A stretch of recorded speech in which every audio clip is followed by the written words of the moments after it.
Assalamualaikum warahmatullahi wabarakatuh. A'udzu billahi minasyaitonir rajim. Bismillahirrahmanirrahim. Alhamdulillahirabbil alamin. Wassalatu wassalam ala asyrafil anbiya'i wal mursalin. Sayyidina Muhammadin wa ala alihi washabbihi ajma'in.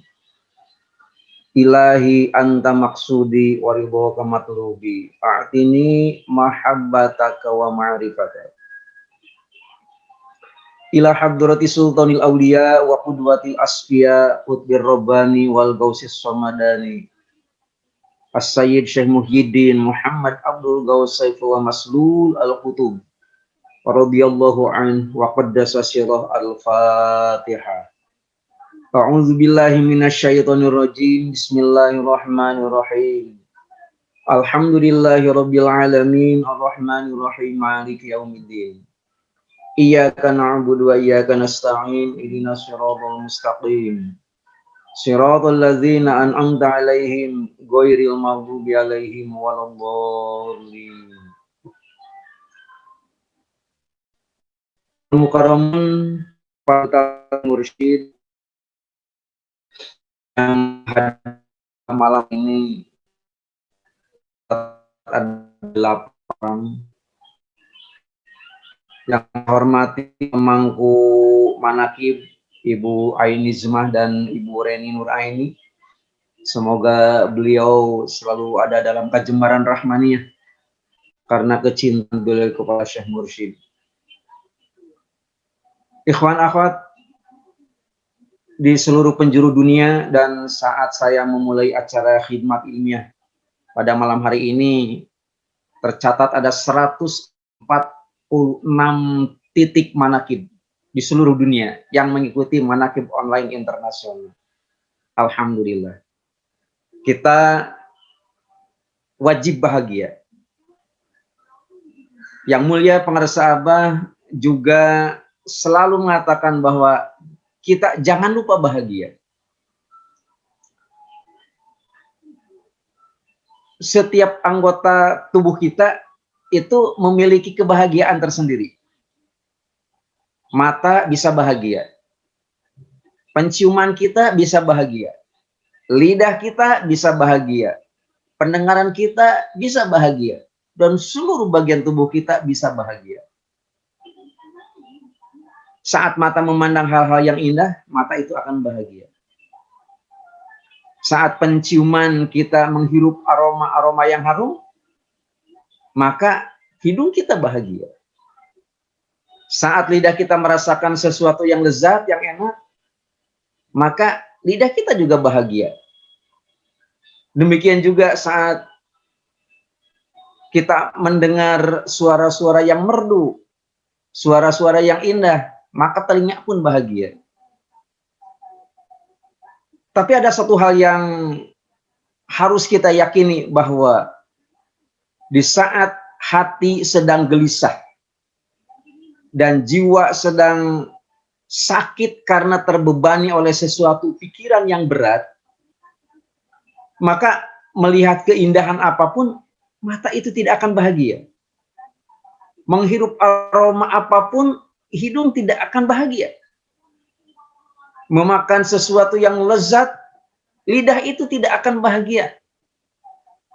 Bahkan saat dilantunkan suara-suara merdu, itu telinga tidak akan bahagia. Tentu apabila ditelusur bahwa tentunya karena jiwa kita sedang gelisah dan sedang sedih. Disinilah kita menemukan bahwa sumber kebahagiaan itu sebenarnya hati. Al-qalb, di mana dalam arti bahasa yang sederhana, yang namanya qalb itu adalah bolak-balik. Hati selalu bolak-balik, dan disitulah sebenarnya merupakan tempat bahagia. Allah Subhanahu wa Ta'ala memberikan satu-satunya jalan melalui firman-Nya di dalam Al-Quran surat Ar-Ra'd ayat yang ke-28, bahwa hati baru bisa bahagia manakala hati itu sendiri berzikir kepada Allah Subhanahu wa taala. Ala bizikrillah tatmainnul qulub. Ikhwan akhwat rahimakumullah. Ucapan yang mulia pengarsa Abah Awas radhiyallahu anhu qaddasa sirah, jangan lupa bahagia. Itu merupakan ungkapan yang sangat mendasar. Orang yang istiqomah dalam mengefektifkan zikir jahar dan zikir khafi, itu pasti hatinya akan terpelihara daripada hal-hal yang negatif. Sekecil apapun kesempatan yang ia miliki, itu selalu dimanfaatkan untuk bersama dengan Allah Subhanahu wa taala. Dan itu merupakan sumber daripada bahagia. Dunia adalah tempat ujian, semua orang pasti sepakat. Senyum, wajah berseri, itu selalu tampil di hadapan kita, itu juga sering kita saksikan. Orang yang berhati bahagia dan berwajah berhiaskan senyuman, itu tak ubahnya seperti hidup di dalam surga. Bahagianya hati dan senyumnya wajah itu sungguh berkaitan dengan nuansa hati yang selalu ridho, selalu bersikap positif akan apapun yang terjadi sebagai ketentuan daripada takdir Allah Subhanahu wa taala. Persoalannya adalah bagaimana caranya kita memiliki hati yang ridho? Di mana ridho itu sendiri diperjualbelikan? Ternyata Ibnul Qayyim Al-Jauziyah dalam salah satu kitabnya menyebutkan bahwa man syaa ayaskuna riyadul jannati fid dunya falyastaltin majlisaz dzikri fa innaha riyadul jannah. Barang siapa yang ingin tinggal di kebun-kebun surga selama hidupnya di dunia, maka selalulah menempatkan dirinya di majelis-majelis zikir. Karena majelis-majelis zikir itu adalah merupakan bagian daripada taman-taman surga. Ikhwan akhwat rahimakumullah, apa yang dinyatakan oleh Ibnul Qayyim itu sesungguhnya berangkat dari satu hadis Nabi. Nanti Kiai Ucup akan menjelaskan lebih panjang tentang hadis Nabi Muhammad SAW yang bercerita tentang bahwa majelis zikir merupakan taman surga. Majelis zikir yang dimaksud adalah di mana di tempat tersebut itu diingat dan diagungkan asma Allah Subhanahu wa taala. Satu tempat dikatakan sebagai taman surga apabila di tempat itu diingat dan diagungkan asma Rasulullah Shallallahu alaihi wasallam. Tempat itu dikatakan sebagai taman surga apabila di tempat itu sendiri diagungkan yang terkait dengan agama Islam. Baru tempat-tempat itu dikatakan sebagai taman surga. Kebun surga itu bermakna sebagai kebun kebahagiaan. Kebun surga ataupun taman surga merupakan zona damai. Taman surga merupakan wilayah ketenteraman.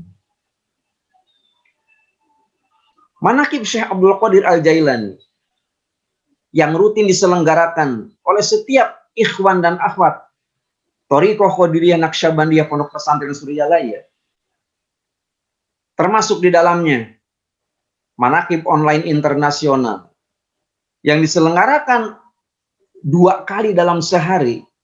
Ini merupakan bagian taman-taman surga karena di dalamnya ada pengagungan Allah Subhanahu wa taala, pengagungan Rasulullah Shallallahu alaihi wasallam, dan pengagungan ajaran agama Islam. Itu semuanya merupakan gerbang terbukanya senyuman yang menghantarkan hati kita bisa bahagia karena ada di dalam bingkai ridho Allah Subhanahu wa taala.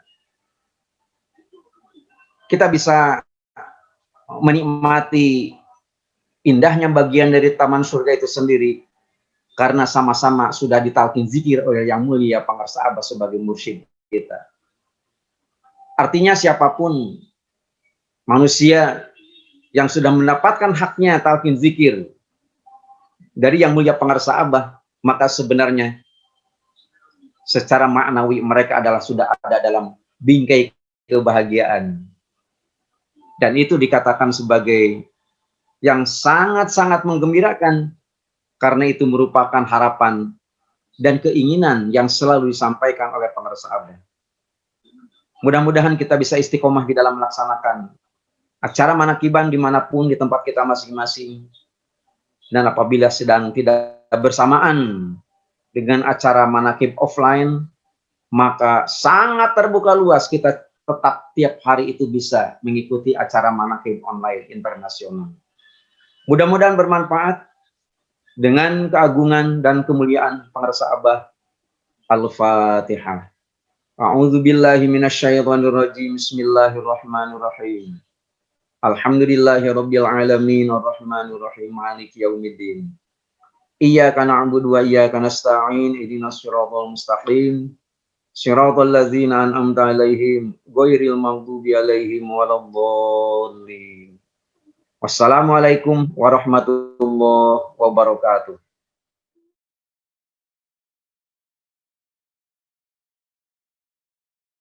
Bismillahirrahmanirrahim. Assalamualaikum warahmatullahi wabarakatuh. Mukaddimah ikut kepada yang mulia Gurunda Dr. Kiai Haji Akbar Mardani, la hadrati Syekhina wa mursidina sultanil awliya fi hadha zaman, Sayyidi Syekh Muhammad Abdul Qaus Saifullah Maslul Al-Qadiri An-Naqsabandi Al-Muttaqi Al-Kamil Mukammil Al-Muwafaq Al-Mujaddid Al-Qutbu As-Sumadani Al-Mahdi radhiyallahu anhu wa qaddasa sirrah. Al-Fatihah. A'udzu billahi minasyaitonir rajim. Bismillahirrahmanirrahim.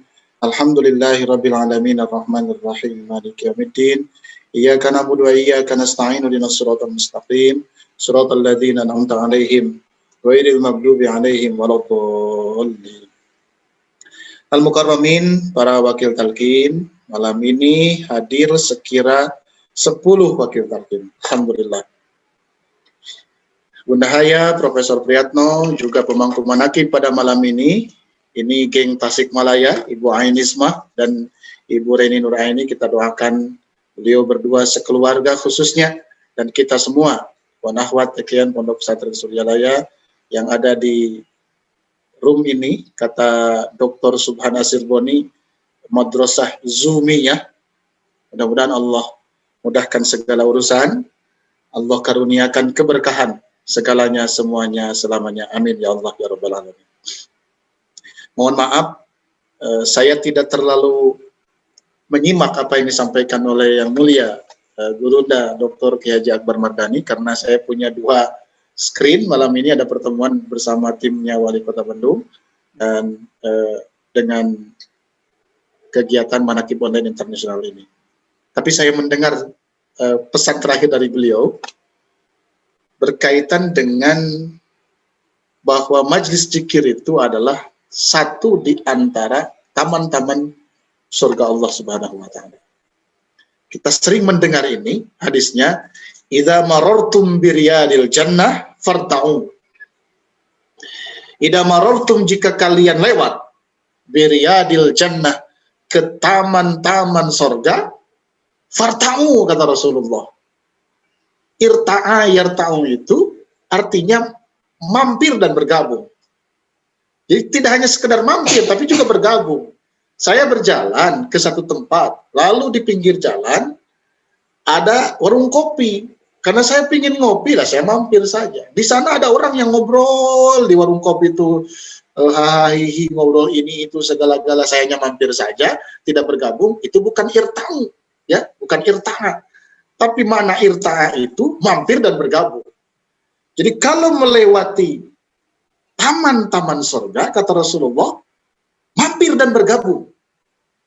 Para sahabat bertanya saat itu, wa mariyadul jannah ya Rasulullah? Apakah yang dimaksud dengan taman-taman surga itu, wahai baginda Rasul? Gimana kata beliau? Beliau menjawab, hilakut dzikri adalah kumpulan-kumpulan, riungan-riungan, apa ya, riungan itu bahasa Indonesianya itu. Ya, perkumpulan yang di dalamnya ada aktivitas zikrullah, mengingat Allah Subhanahu wa taala. Redaksi hadis ini bermacam-macam. Ada yang menyebutkan langsung hilakul dzikri, ya. Ada yang menyebutkan juga perkumpulan-perkumpulan yang di dalamnya itu adalah tempat mengkaji ilmu. Nah, madrasah Zumiyah ini atau madrasah-madrasah yang lain yang digunakan untuk tempat manakib, di sana kita mengingat Allah, di sana juga kita menyerap ilmu-ilmu Allah. Dari mana? Dari para penceramah, para penyampai khidmat ilmiah dan lain sebagainya. Atau dari sikap-sikap saudara-saudara kita, ikhwan-ikhwan kita yang ada di sekeliling kita. Banyak ilmu yang kita dapatkan, yang secara lisan disampaikan secara khusus, secara formal, oleh para mubalik, para kiai, para ustadz, para wakil talqin, para sesepuh, dan lain sebagainya. Tapi yang secara tidak formal, kita melihat perilaku orang lain, lalu kita belajar, itu juga ilmu. Makanya ilmu itu dalam surah ayat surah yang pertama kali diturunkan oleh Allah kepada Nabi Muhammad, Iqra bismi rabbikal ladzi khalaq khalaqal insana min 'alaq Iqra wa rabbukal akram alladzi 'allama bil qalam 'allamal insana ma lam ya'lam.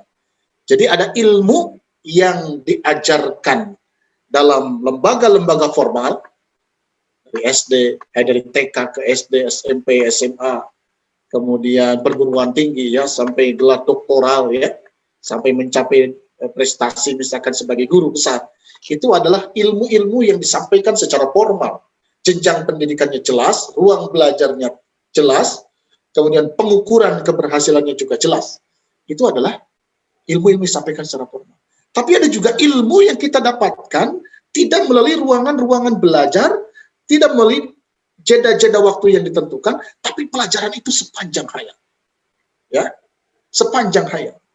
Dan ini adalah misi prophetik, misi kenabian, di mana Allah menyebutkan di dalam Quran surah Al-Imran ayat 164, laqad manallahu 'alal mu'minina id ba'atsa fihim rasulan min anfusihim yatslu 'alaihim ayatihi wa yuzakkihim wa yu'allimuhumul kitaba wal hikmah. Yu'allimuhumul kitaba wal hikmah, mengajarkan Alkitab dan Al-Hikmah. Dalam satu penafsiran ayat ini, Alkitab itu ilmu-ilmu yang formal. Santren formal, kan? Ada yang pesantren 2 tahun, 3 tahun, targetnya belajar alfiah, sanadnya ingin nyambung ke Imam Malik, misalkan, ya. Ada yang belajar di pesantren fikih, sanadnya ingin sampai kepada siapa? Imam Asy-Syafi'i, dan seterusnya. Santren di ilmu tasawuf khusus, ingin tersambung sanad tasawufnya, sampai kepada imam tasawuf, sampai kepada Rasulullah. Itu adalah apa? Wa yu'allimuhumul kitab.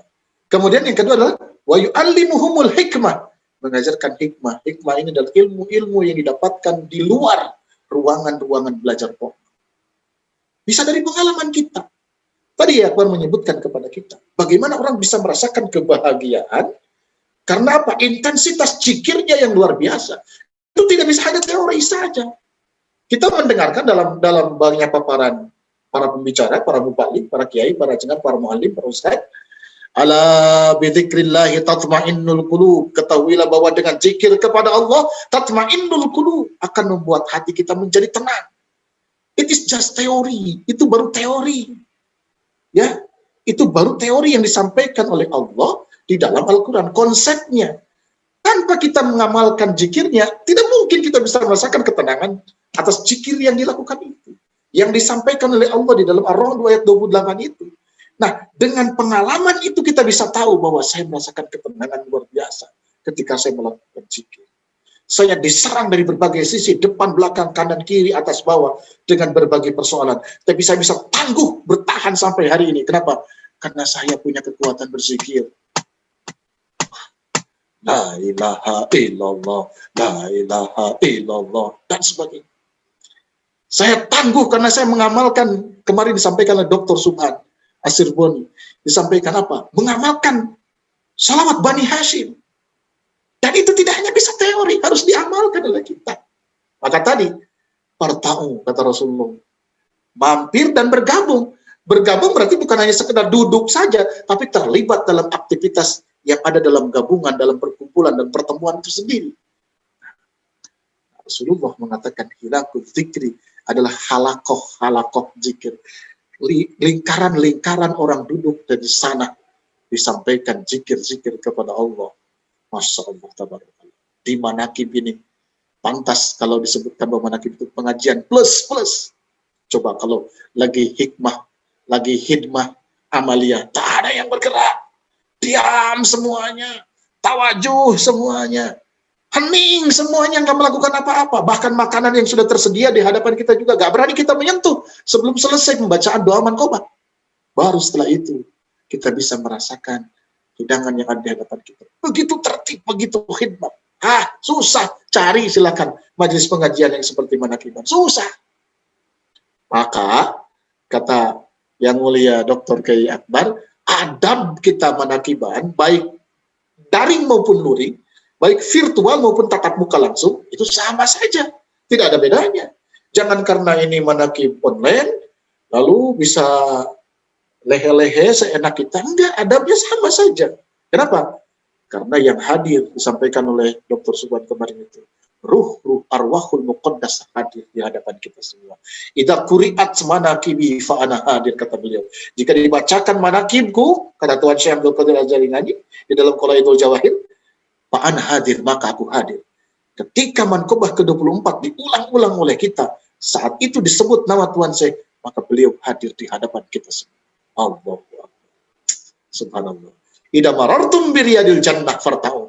Jika kalian lewat ke taman-taman surga, farta'u, mampir dan bergabung. Apa taman-taman surga itu? Hilakul dzikri, halaqah zikri. Bersyukur, alhamdulillah. Jadi makna melewati mungkin secara fisik, saya berangkat nih, mau kemana nih, ke satu tempat, lalu ketika melewati satu tempat, di sana ada apa? Ada orang yang sedang berzikir, ya saya mampir dan bergabung. Nah, sekarang makna mampir dan bergabung itu tentu tidak hanya fisik seperti itu. Ada link-link manakib online masuk ke jejaring kita, ke WhatsApp kita, ke Facebook kita. Farta'u, kata Rasulullah, mampir dan bergabung. Mampir ke link itu, masuk dan ikut manakiban. Karena itu, Rawdatun min riyadil jannah. Karena itu adalah satu taman di antara taman-taman surga Allah. Luar biasa. Kenapa indah di taman itu? Kata Syekh Roma Irama, karena ada cinta. Hidup tanpa cinta bagai taman tak berbunga. Oh, begitulah kata para pujangga. Cinta coba. Baca Quran, sholawat, tanbih, tawasul, manakib itu diulang-ulang. Bagaimana tidak bosan kalau tidak cinta? Tapi karena cinta, kita tidak merasakan kebosanan. Tapi makin senang, makin tenang, makin bahagia di majelis manakib. Semoga kita senantiasa bahagia lahir batin, sejahtera lahir batin. Amin ya Allah. Adanallahu wa ikum ajmain, wallahi tawakkalna wa ilaihil masir. Allahul muwaffiq ila aqwamit thariq. Assalamualaikum warahmatullahi wabarakatuh.